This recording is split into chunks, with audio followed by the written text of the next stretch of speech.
All right, guys, want to get you your update video on Mack. Show you what's going on. I'm sure you're missing your dog.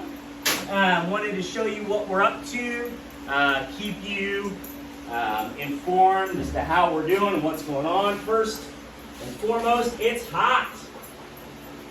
It is 100-degree heat indices during the afternoons, so all our training is happening in the mornings when it's as cool as can be.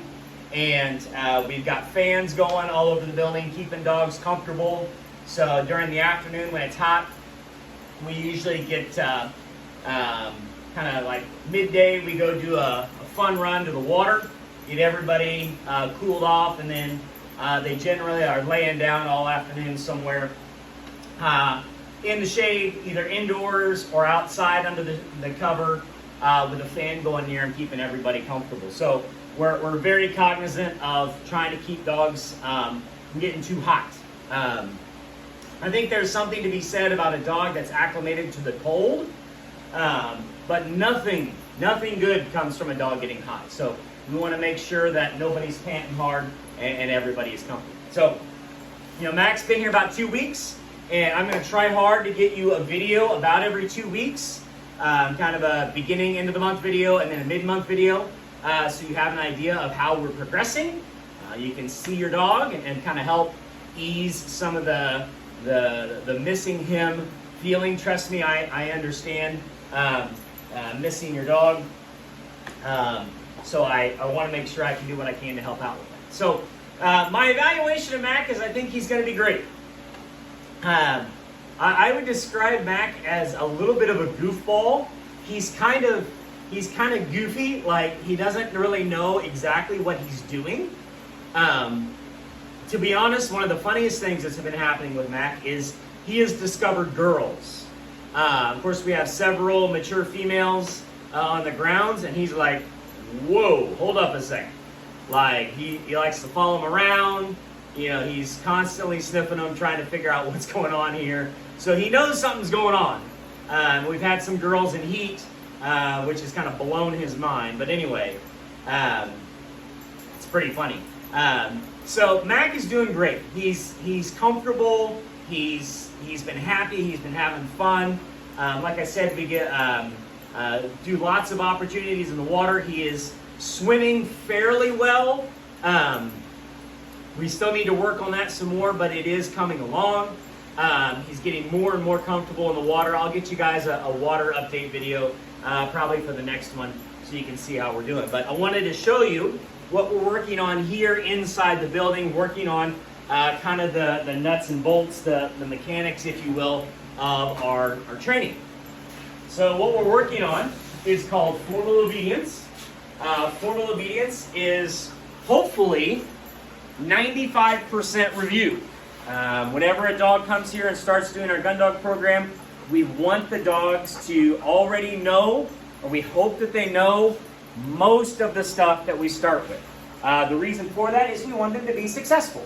Right? We don't want them to be confused. We don't want them to be frustrated right out of the gate. We want them to be, you know, happy, to feel good, to be like, yeah, I know what I'm doing, and be good, and have them be comfortable with me, have them be comfortable with this space, so that the maximum amount of learning takes place.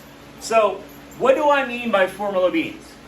Formal obedience is primarily 3 commands. Right? Those 3 commands are sit, heel, and hear.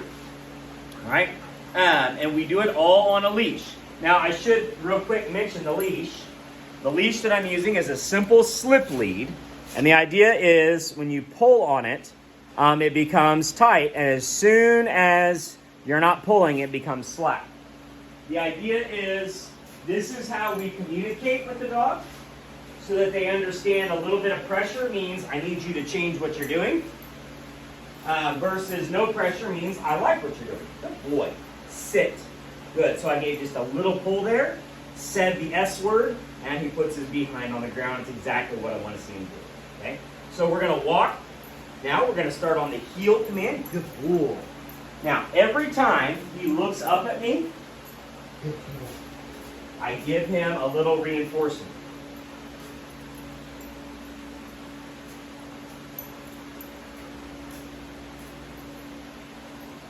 Good boy. And sit. Good dog. So we're just walking in a simple little square. Dog on the inside of the square because I want him to be cueing off of my body. Heel. Good. Heel. Sit. Good boy. Good. Okay, so heel and sit seem to be going fine. Obviously, I'm sure you guys worked with him some to know some of these commands, and so that's good. So now what we're going to do is we're going to add the here command. Here is done as the opposite of heel, meaning I'm going to go out in the heel position, and then I'm going to quickly backpedal and give him the command to come in to me. Right? Now, he's actually doing this as a bit of a avoidance. He's kind of ignoring me a little bit, so we're just going to go right up here. Good boy. Come on. Good. Heel. Good. Back. Here. Here. Heel. Sit. Good boy. Good. Now, when he comes into heel, I want him to stay in front of me and come over here to the left side for the heel position. All right, so we got to work on that a little bit. Back. Here. Good boy. So I'm going past the mat. Heel. Sit. Good boy. Good. Okay, so that's the heel, here, sit. That little routine we will do thousands of times literally. Right? The idea is we want that to be so thoroughly ingrained that it's just muscle memory. Okay? Now, the next thing that we need to work on teaching the dog is we're going to start kind of the precursor to force fetch, call it hold conditioning. A lot of people call it different things. But basically, all we want to do is we have taught him now that we're going to control his body, right? That he will be controlled, all right? And so now, the next thing that we're going to control is his mouth. Now, virtually every dog freaks out about this, but there is no pain, there's no discomfort, we're not hurting the dog in any way, we're simply doing something that's very foreign to him. What I'm going to do is I'm going to take my right hand, I'm going to stick it in his mouth, and it's going to stay between his teeth in his mouth until he quits fighting. All right, so we're going to bring him up here. I'm going to go right in here like this. Give. And as soon as he's not fighting me, we use the give command. Now, Mack has already had a few sessions of this, so I'm actually really happy with that response today because yesterday he fought me on this big time. So we must have decided he's going to be a little bit more willing. It's good. There we go. A little bit of resistance. That's okay. Pawing at me is totally normal. Give. As soon as he quits being difficult without getting rid of it, we use the give command, which means I'm going to take the object out of your mouth. Right? So we start with this by using our hand in the mouth to control it. So now, once he knows that, we put it all together. So we do a little bit of heel. Good heel. Good boy. Good. Go here. Here. Heel. Sit.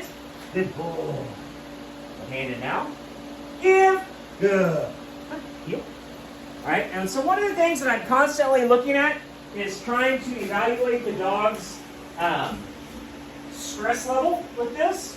Some dogs get very stressed out with this little process because I am being demanding. I'm making him do stuff.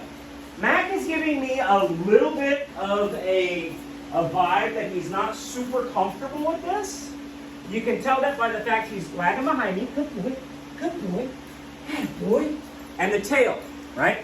So, good, that's a good boy. So, Mack needs a little bit extra praise. He needs to be encouraged, and that's perfectly fine. Good boy. There we go. Here.